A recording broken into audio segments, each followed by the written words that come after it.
Hi, I'm Joanne, and this is my story. I currently live in Tennessee. I was residing in Ohio with my parents before meeting Caleb, my husband. I am a married woman of 28. I never thought I would get married after my horrible breakup. I'm into long-term relationships. I was scared of flings and hookups. In other words, I'm a highly committed individual. It was a relationship for over 4 years. He cheated on me with my best friend. I was crazily in love with him, and I thought this would last, but maybe I was not good enough for him. He did the deed right before my birthday. He had been seeing Ashley more often than me. The day it happened, I remember it crystal clear. It was supposed to be a pre-birthday celebration. I was wearing his favorite dress and put on makeup just how he liked it. We planned to drink together and have a little time for ourselves. I invited Ashley because I cared and wanted her to not feel left out. That was the worst mistake. That was the worst mistake I have committed. I trusted her so much, and she completely flushed it out as if it never really mattered to her. All I wanted to do was spend some time after all the stress and everything in my own personal life. A few days after the incident, I received a phone call from Ashley, and she was profusely crying, saying that she was sorry for everything. I was numb at that point.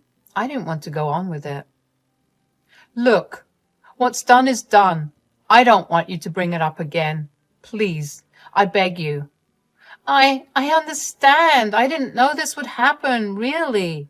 We were drunk and waiting for you, but then yeah, somehow magically you guys were all over each other. Very believable, Ashley. Please, Joanne, I don't want to lose you. You are my only friend. I don't even talk to him anymore. I've blocked him, I swear. No, I can't give you another chance. I'm sorry. I need a lot of time to get over this, and I'm not bringing you back into my life for another drama. Ashley and I were close friends since high school. We're like an inseparable duo. People would associate our identities with each other to the point our teacher always used to mix up our names. This betrayal shattered me. I mean, more than the boyfriend, the best friend's actions are tormenting to the soul. That's why, when I met Caleb, I had my walls up. I knew if I made one more mistake, I would never be able to come out of it. I still remember the day I met him. The faint jingling of the bookstore's bell signaled my arrival, and I stepped inside, seeking refuge within the familiar scent of old pages and ink. As I roamed through the shelves, I felt stiff. It was like my body was cautious of very minute sounds and movements. I was here for books, not for romance. Out of the corner of my eye, I noticed the guy staring at me, and I couldn't deny that he was good-looking. My instincts warned me to be wary, but his persistent gaze was unsettling, making me feel uneasy. Did he see something in me that I wasn't ready to reveal? Trying to ignore his attention, I focused on the books, pretending not to notice him. But every time I turned, his eyes seemed to follow me like a shadow, never ceasing to stare. I wondered what his intentions were and why he insisted on making me feel this way. I could see him slowly making his way towards me. I shifted my attention to my book, pretending nothing was happening. Hi there. Excuse me. Oh, hi. Is there something I can help you with? Actually, yes. I noticed you've been browsing through some interesting books, and I couldn't help but wonder if you had any recommendations. Oh, sure. I'm just exploring some new genres today. What are you interested in? Well, I enjoy science fiction and fantasy, but lately I've been trying to expand my horizons. Do you have any favorite authors or books in mind? I love science fiction too. Have you read anything by Octavia Butler or Philip K. Dick? They are both fantastic writers. As for fantasy, you might want to try Neil Gaiman or Brandon Sanderson. Oh, yes. I've heard great things about all of them, but haven't gotten around to reading their works yet. Which book would you recommend starting with? For Octavia Butler, Kindred is a captivating read that mixes historical fiction with science fiction elements. And if you want something mind-bending, Philip K. Dick's Do Androids Dream of Electric Sheep is a classic. As for fantasy, Neil Gaiman's Neverwhere is a mesmerizing urban fantasy tale. Thanks a lot. That sounds intriguing. I'll definitely check them out. I'm Caleb, by the way. Nice to meet you, Caleb. I'm Joanne. Joanne, would you mind if we talk some more over a cup of coffee? There's a cafe just around the corner, and I'd love to hear more about your favorite books. That sounds lovely, Caleb. I'd enjoy that. The cafe was very beautifully lit, and we managed to find a cozy place for ourselves. My wariness towards Caleb eased a bit, and I could finally feel comfortable talking to him. He was polite and soft-spoken, had his beautiful hair to the side and a cute mustache that complemented his face. Overall, he was really cute. I mean, as long as love wasn't involved, I was on the safe side. I was in desperate need of a friend anyway, someone I can really trust. He and I ordered almost the same kind of beverages and snacks. We looked at each other and laughed. The waitress clearly thought we were a couple, so she insisted to give us a couple discount that was valid for that day. We knew it was a good offer, so we took it. Sorry, I hope you didn't mind that we took the discount. I mean, it was so very tempting. Not at all. I mean, I'm all about getting things cheap. Besides, they wouldn't know. Then I'd want you to try their chai latte. It is super soft and creamy. You would totally love it. Caleb and I were engaged in a friendly chat at the quaint cafe when suddenly the door swung open and my heart sank at the sight of Ashley entering with a friend. I could feel my emotions churning, memories of the painful betrayal flooding back despite her apologies, trying to maintain my composure. I forced a smile at Caleb, hoping he wouldn't notice the turmoil within me, but it was too late. The hurt was evident in my eyes. I could feel the weight of the past bearing down on me, and I knew I had to get out of there before I completely unraveled. Excusing myself, I jolted out of my chair, not wanting to confront Ashley or her friend. Caleb, ever perceptive, noticed my sudden distress and without hesitation followed me out of the cafe. I don't care if Ashley saw me. If she had the slightest remorse towards me, she wouldn't follow me. Joanne, wait. What happened? I'll explain everything later, I promise. I just don't want to deal with it right now. He nodded understandingly, giving me the space I needed. We stepped outside, the cool breeze offering a small respite from the overwhelming emotions inside me. He had to go back inside and request a waitress to pack all the things we ordered. I made a scene. I felt so embarrassed about it. We could have had a nice time, but why today and why Ashley? I sometimes wonder, do bad coincidences happen on purpose to piss people off? There are so many other places to eat, but she decided to come at this one. I ran towards a nearby bridge and stood there panting. Caleb followed me soon after. His hand was full of all the items. Hey, Joanne, how about we sit here on this bench? I'm sorry for the things. I really didn't mean for it to happen. I actually met someone I really dislike. You know what? I have all the time right now. You can share anything with me. I mean, if you want to. I took a breath and started venting everything from the start. I'm pretty sure Caleb was trying to process everything at once. I mean, it can get a little overwhelming. He placed a comforting hand on my shoulder. I understand, Joanne. I can't even imagine how difficult it must be for you. But remember, you don't have to face this alone. And trust me when I say that guy doesn't deserve you. I mean, who could ever ditch a girl like you for some Ashley? Really? That is really sweet of you to say. You were really understanding for someone I first met. Thank you, Caleb. Well, I know it's not the same, but I do have a similar issue with my mom. She can get on my nerves sometimes. I mean, She was the kind of woman who would make mistakes and then apologize and then repeat it all over again. My dad had a really hard time with her. That is the reason why I'm actually on a small solo trip here. I'm originally from Tennessee. I'm sorry. I didn't know. Are your parents still together?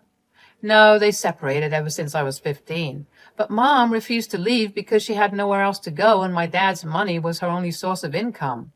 My dad refused to stay, so he left. What exactly did your mom do? Well, she put our expenses on the line with all her impulsive purchases, plus she had a drinking habit. She was not really herself every time she was under the influence. I see. As we sat there, a sense of gratitude washed over me for having Caleb by my side during this vulnerable moment. He took the courage and strength to share his own life story. Despite revisiting our shitty memories, there was also a glimmer of hope that maybe with this friendship and support, we could find healing and move forward from the pain of our past. This started a whole new episode for me.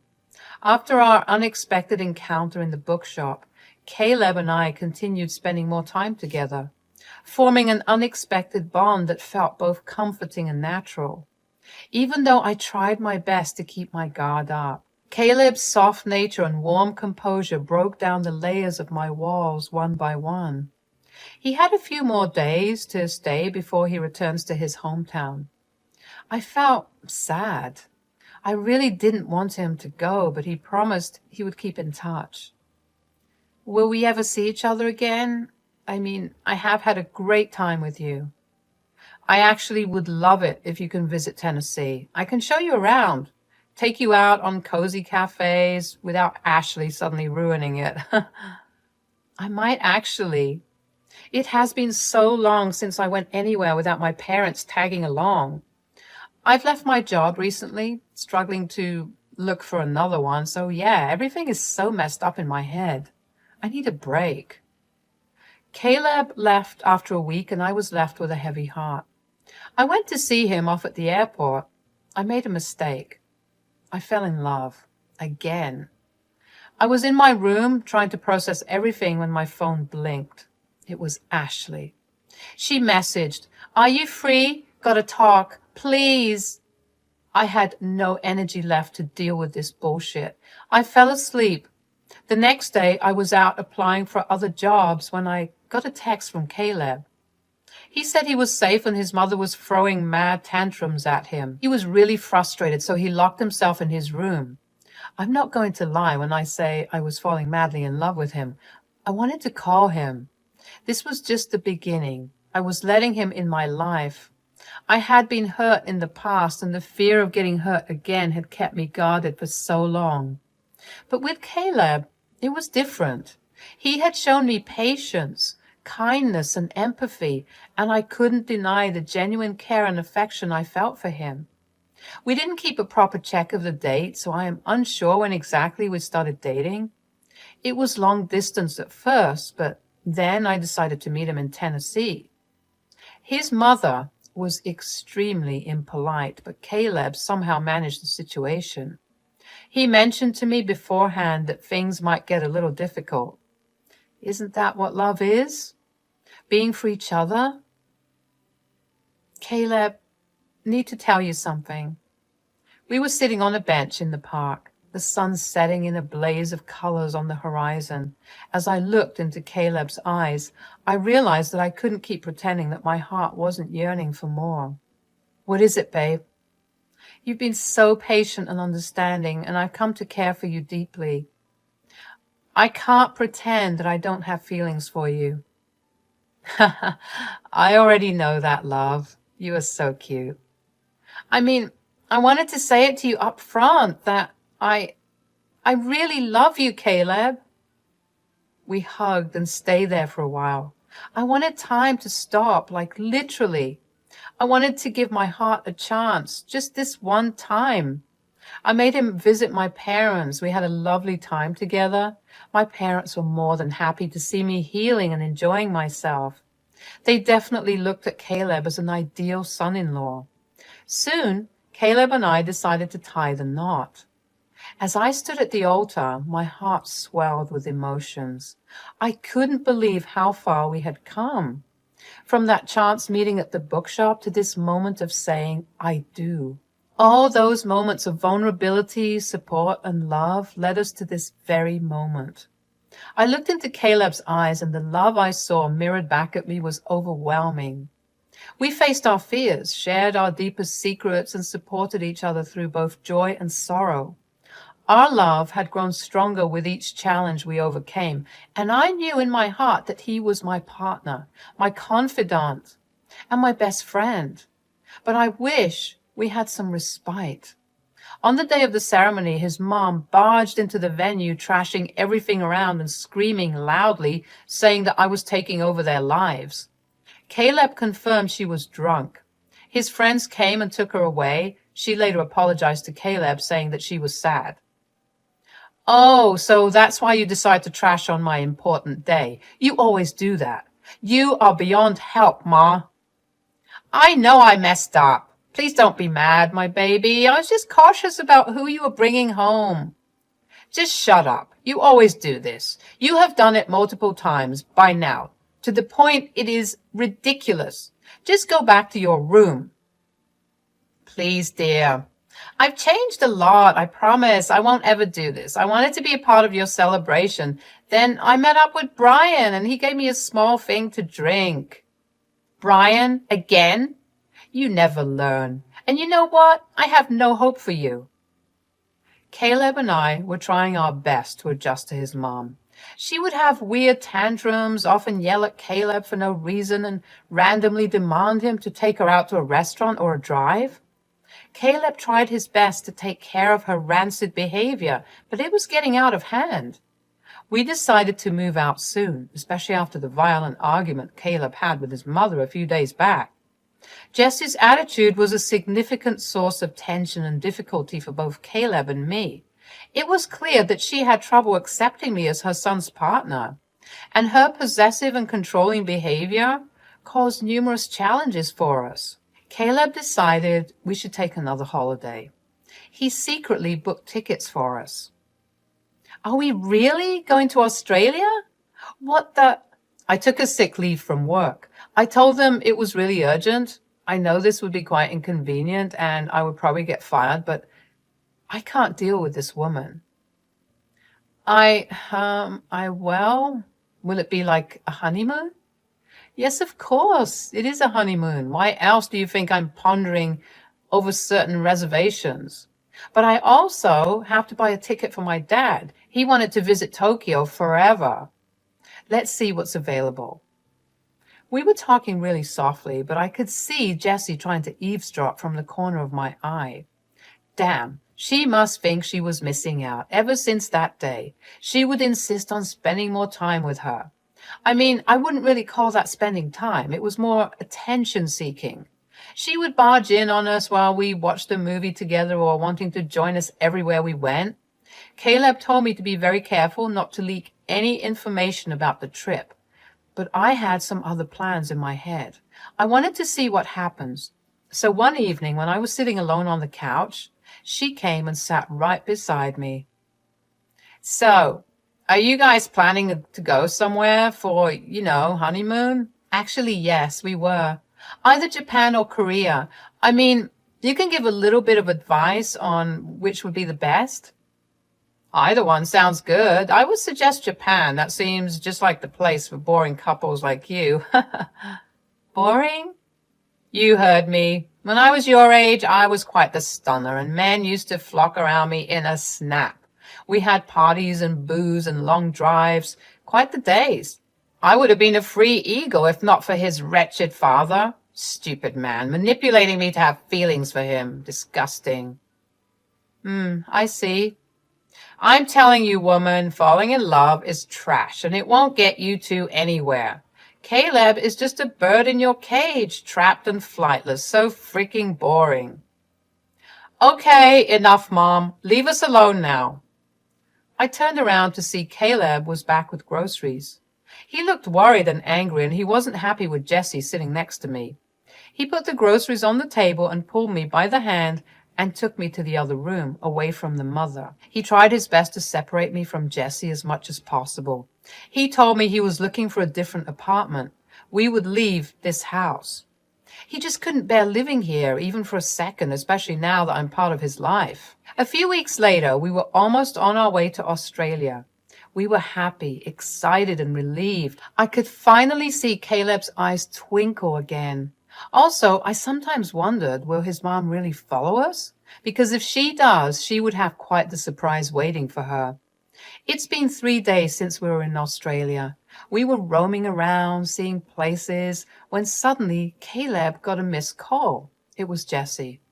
At first, Caleb wanted to avoid, but I nudged him to attend it. When he called, he was baffled by the amount of swearing he had to hear. Apparently, Mom did book a ticket to Japan from LA. She was standing at the Japanese airport when she called Caleb's father desperately. He said that we were in Australia.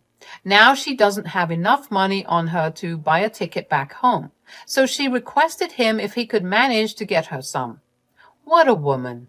I laughed my guts out, but I was scared that Caleb was going to get mad at me. Was this your doing, babe?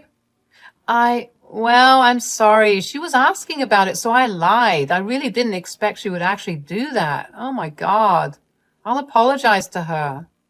Nope, no need. You are a savage, baby. Damn, I never thought you had it in you. Wait, you're not angry at me? Of course not. That woman probably deserved it. But now the question is, should we give her the cash to come back, or should we let her have her fun? I think she should have a chance to be free. She was complaining about that a lot lately, so yeah, let her be there. Later on, we found out that Caleb's father met up with Jessie there. Caleb spoke to him regarding it and told him to be with her until we confirmed her tickets. After that, we really didn't bother knowing what went on. We were busy having fun ourselves. From that point on, Caleb and I embarked on a journey together, navigating the waters of our feelings and emotions. We took each step with caution and care, understanding that healing and growth took time. But through it all, I was grateful that I had found someone who not only accepted my guarded heart, but also inspired me to let love in again. Soon, we will be living in a different place, and finally, we could have space to ourselves without any other issues in life. We also decided to not let Jessie know where we lived. What if she barged in on us again? My parents, on the other hand, absolutely adore Caleb. They were inviting us to visit them soon, saying that we need a proper get-together. With Caleb by my side, I knew that I was not alone, and together we could face whatever the future held for us.